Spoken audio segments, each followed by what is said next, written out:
할렐루야, 아멘. 우리 좌우에 계신 분들과 이렇게 인사하겠습니다. 부활신앙이면 끄떡 없습니다. 우리 다시 한번 인사할까요? 부활신앙이면 끄떡 없습니다. 그 전날 밤에 라는 제목으로 하나님의 말씀을 전해드리겠습니다. 헤롯 왕은 이 사도 야고보를 참수형시켰습니다.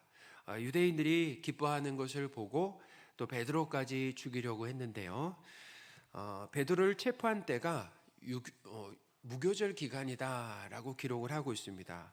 헤롯은 이 무교절 기간, 이 유월절 기간에는 재판이나 또 처형을 금하는 이 유대인들의 간섭을 지키기 위해서 베드로를 감옥에 가두어 두었다라는 것입니다. 그래서 이 유월절이 끝나면은 베드로를 이제 끌어내서 공개 처형하려고 하는 것이 헤롯의 계획이었다라는 거예요. 사도행전 12장 3절 4절입니다. 함께 읽겠습니다. 유대인들이 이 일을 기뻐하는 것을 보고 베드로로 잡으려 할새 때는 무교절 기간이라 잡음에 옥에 가두어 군인 내식인 내 패에 맡겨 지키고 유월절 후에 백성 앞에 끌어내고자 하더라. 아멘. 이 헤롯은 이 베드로 한 사람을 지키기 위해서 16명의 이 군인을 동원해서 베드로에게만 그렇게 동원해서 24시간, 그러니까 아주 철통 감시를 했다라는 것입니다. 이제 사교대를 했던 거예요. 사교대로 해서 24시간 아주 철통 감시를 했는데요. 그만큼 이 베드로가 그 당시에 영향력 있는 그 기독교의 그 지도자였다라고 하는 것을 알 수가 있는 부분이잖아요. 이 베드로는 빠져나갈 구멍이 전혀 없는 아주 막막한 상황이었다라는 것입니다. 사실 감옥에만 있어도 빠져나올 수가 없는 상황인데 16명이나 되는 사람을 사교대로 베드로 어떻게 보면 양 옆에서, 그러니까 베드로와 함께 감옥 안에 있었던 거죠. 베드로와 함께 감옥 안에서 이렇게 지키고 있는 그런 상황이다라는 거예요. 베드로는 이 감옥에 며칠 동안 감금해 있었을까요? 며칠 동안 감금해 있었을까요? 이거 상당히 중요합니다. 이 무교절 기간이 7일이었으니까 적어도 2, 3일 이상 거기에 갇혀 있었다라고 이렇게 보면 좋을 것 같습니다. 6일이 될 수도 있고 5일이 될 수 있고 4일이 될 수 있고 3일이 될 수 있고 하여튼 그 기간 2, 3일 이상 거기에 갇혀 있었다라는 거예요. 지금 이제 무교절이 끝나가고 있는데 무교절이 끝난다라고 하는 것은 어떤 의미냐면 이 베드로의 죽음이 어떻게 점점 가까이 다가오고 있다라는 거죠. 자, 그런데 놀라운 것은 하나님은 베드로가 죽기 전날 밤까지 베드로를 구해주시지 않았다라는 거예요. 상당히 중요합니다. 우리가 생각할 때 이 베드로가 탁 들어가자마자 그날 밤에 탁 구해주시면 얼마나 좋아요? 근데 하나님이 그렇게 하시지 않았다라는 거예요. 언제까지 놔두셨다고요? 죽기 전날 밤까지 하나님께서 뭐 하셨다라는 것입니까? 기다리셨다라는 거죠. 베드로는 야고보처럼, 그러니까 그런 상황이 있다 보니까 베드로는 어쩌면 이렇게 생각할 수도 있는 거예요. 야고보처럼 그냥 이대로 죽을 수 있겠다라고 하는 생각을 할 수 있습니까? 없습니까? 할 수 있는 거죠. 왜냐하면 야고보가 이미 벌써 참수형을 당한 상황이고 이제 베드로가 그 다음 차례였다라는 거죠. 이 본문은 죽음을 코앞에 둔 이 마지막 밤입니다. 마지막 밤에 이 밤만 넘기면 이제 베드로는 끌어내져서 백성들 앞에 이제 공개 처형을 당하는 거죠. 그 마지막 밤에 베드로가 무엇을 하고 있었는가라고 하는 것을 기록하고 있다라는 거예요. 자, 뭐 하고 있었습니까? 누워서 자고 있었다라는 거예요. 자, 6절입니다. 함께 읽겠습니다. 헤롯이 잡아내려고 하는 그 전날 밤에 베드로가 두 군인 틈에서 두 쇠사슬에 매어 누워 자는데 파수꾼들이 문 밖에서 옥을 지키더니. 아멘. 이 베드로는 6월절이면은 죽는다라고 하는 것을 알았을까요? 몰랐을까요? 알았죠. 분명히 알았을 거예요. 자, 그 사실을 안다라고 한다. 만약에 우리가 그 상황에 처해 있다라고 하면 어떻게 하겠습니까? 아마 이제 입이 그냥 바싹바싹 마르고 어떻게 보면 불안하고 두려움 가운데서 그냥 벌벌 떨면서 잠을 잘 수가 없죠. 만약에 잠을 잔다라고 하면 어떤 잠을 자겠습니까? 이렇게 이런 거죠. 잠시 졸거나 아니면 선잠을 자는 거 아니겠습니까?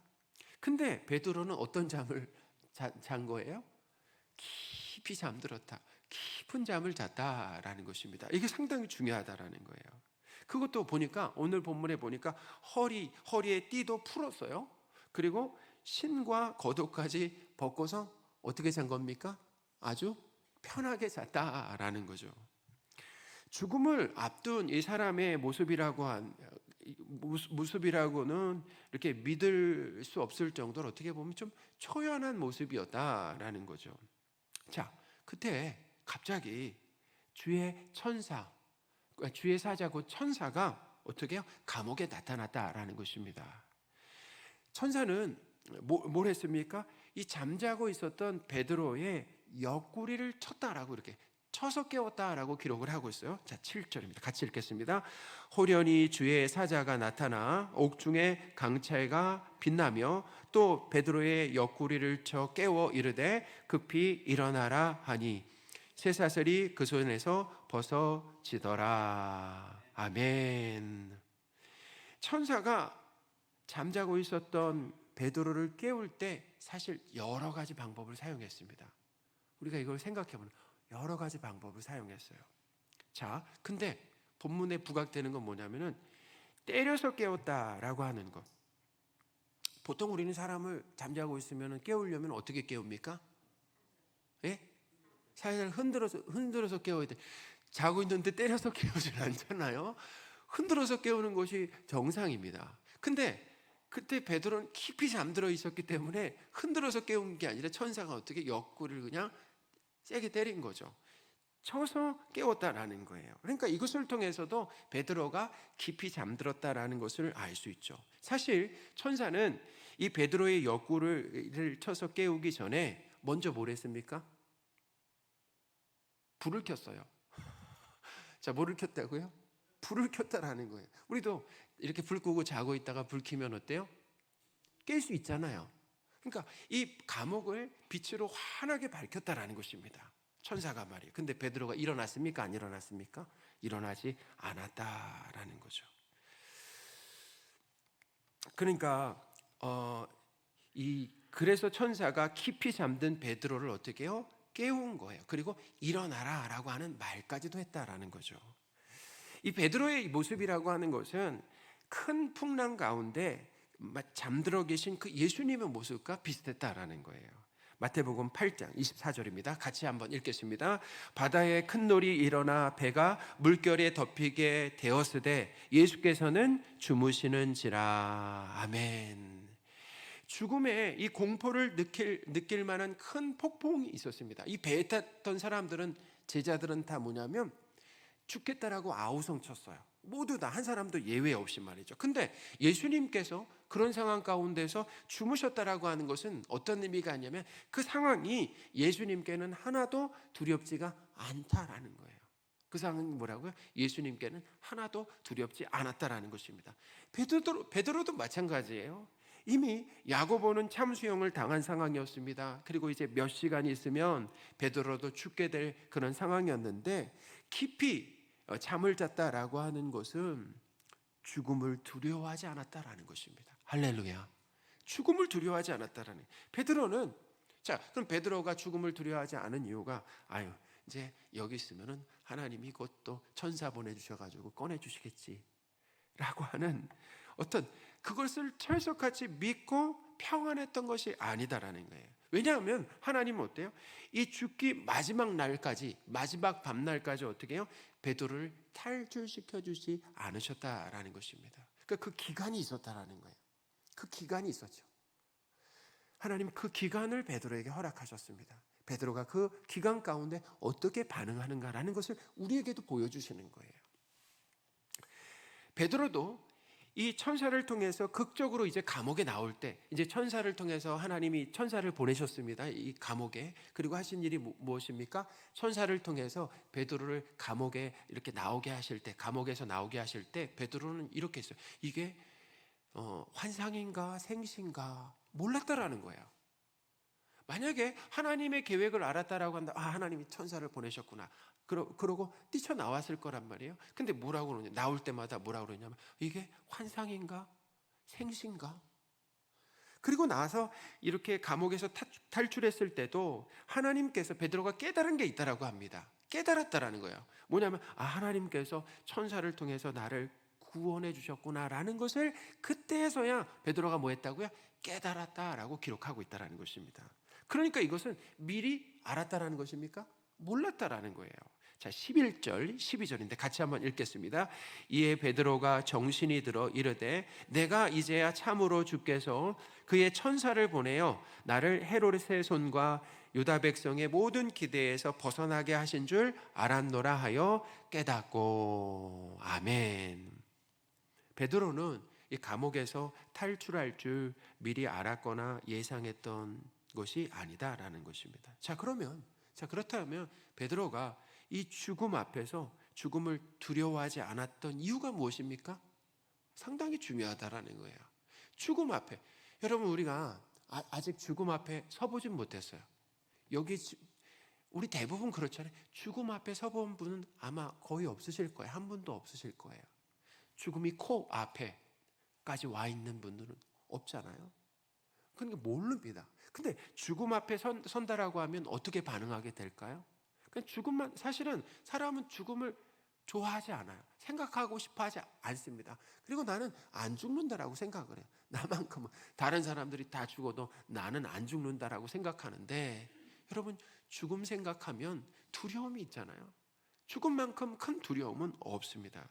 그런데 베드로가 이 죽음 앞에 두려워하지 않았던 이유가 있었는데, 그것은 뭐냐면 베드로는 예수 안에서 죽은 성도의 부활을 믿고 있었기 때문이다라는 것입니다. 할렐루야.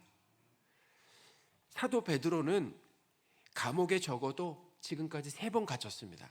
근데 사도 베드로가 3번 갇혔는데 그렇게 감옥에 수감된 이유가 뭐냐면은 베드로가 유대 백성들에게 뭘 전했습니까? 예수 안에 죽은 자의 부활을 전했기 때문이다라는 거예요. 사도행전 4장 2, 3절입니다. 같이 한번 읽겠습니다.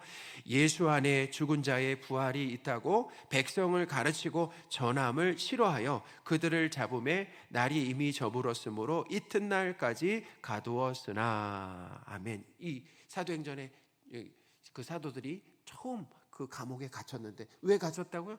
백성들에게 뭘 전했다고요? 예수 안에 죽은 자의 부활이 있습니다 라고 어떻게 해요? 전하고 가르쳤다라는 것입니다. 할렐루야. 그러니 베드로는 예수 안에 죽은 자의 이 부활을 확실히 믿고 있었다라는 거예요. 또한 중요한 게 있어요. 하나님은 베드로로 하여금 이 요바에 사는 죽은 다비다가 어떻게 됐다고요? 죽었어요. 죽은 다비다를 살려내는 기적도 경험하게 하셨다라는 것입니다. 할렐루야. 그러니까 베드로는 이 죽음이라고 하는 절망 가운데서 거기에 새 생명을 불어넣으시는 하나님의 그 능력과 그 일하심을 직접 경험했다라는 거예요. 죽었는데, 그래서 사람들은 다 절망했는데 하나님 어떻게 거기서도 시작하실 수 있는 분, 거기에 생명을 불어넣으실 수 있는 분, 베드로를 통해서 죽은 다비다를 살려내시는 그 경험을 누가 했다고요? 베드로가 했다라는 것입니다. 뿐만 아닙니다. 결정적으로 베드로는 십자가에서 죽으시고 3일 만에 살아나신 부활하신 예수님을 직접 만났다라는 거예요. 부활하신 예수님을 만났다라는 거죠. 베드로는 예수님을 믿고 죽은 성도의 이 부활을 믿었기 때문에 이 죽음 앞에서도 태어날 수 있었다라는 것입니다. 하나님께서 사랑하시는 성도 여러분, 오늘 말씀은 부활을 믿는 이 그리스도인이 가장 두려운 죽음 앞에서도 뭘 보여주는 것입니까? 태어나고 의연하고 끄떡없음을 보여준다라는 거예요. 그것을 가르쳐주고 있다라는 것입니다. 죽음 이후에 죄에 대한 심판이 아니라 천국의 삶으로 이어지는 거예요. 자, 어떤 삶으로 이어진다고요? 천국의 삶으로 이어질 것을 믿음으로 뭐 할 수 있었습니까? 죽음 앞에 의연할 수가 있었다라는 것입니다. 요한복음 5장 29절입니다. 선한 일을 행한 자는 생명의 부활로, 악한 일을 행한 자는 심판의 부활로 나오리라. 아멘. 사랑하는 여러분, 하나님은 베드로로 하여금 예수 안에 죽은 성도의 부활을 믿게 하신 것처럼 그리스도인 우리에게도 부활 신앙을 주실 줄 믿습니다.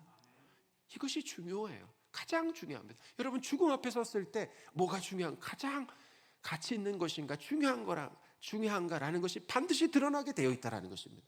여러분, 죽음 앞에 섰을 때 그 사람이 억만장자라고 생각해요.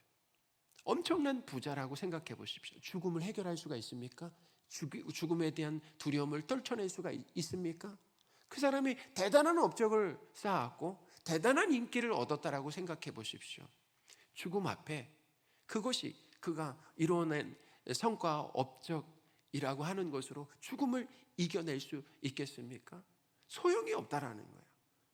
가족도 마찬가지입니다. 내가 아들, 딸과 자녀들이 내 죽음 앞에 함께 있지만 그 죽음의 문제 앞에 있어서는 해결해 줄 수 없고 전혀 도움이 되지 않는다라는 것입니다. 그러나 예수 그리스도를 믿는 그 신앙, 예수님의 십자가와 부활을 믿는 그 부활 신앙이 우리에게 있다라고 한다면, 분명하다라고 한다면 그 죽음 앞에서도 벌벌 떨지 않고 의연하게 태연하게 끄떡없이 죽음 앞에 설 수 있다라고 하는 것을 믿으시기 바랍니다.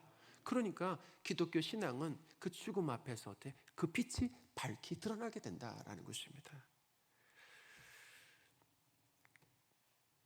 오늘 본문은 베드로가 천사의 도움으로 감옥에서 극적으로 탈출한 것을 하나님의 은혜와 일하심으로 설명하고 있어요. 근데 우리는 그것만 봐서는 안 된다라는 것입니다.